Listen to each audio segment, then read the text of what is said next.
உங்க கணவனாரை கொஞ்சம் என்கரேஜ் பண்ணி பாருங்களேன், உங்க மனைவியை கொஞ்சம் என்கரேஜ் பண்ணி பாருங்களேன், உங்க பிள்ளைகளை கொஞ்சம் என்கரேஜ் பண்ணி பாருங்களேன்.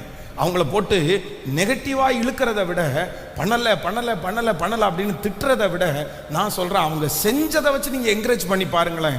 உண்மையிலே சொல்றேன், சிலரை ஊக்குவிக்கிற, சிலரை உந்தி தள்ளுகிற, சிலரை உருவாக்குற சக்தியே என்ன அப்படின்னு சொன்னா அந்த என்கரேஜ்மெண்ட் தான்.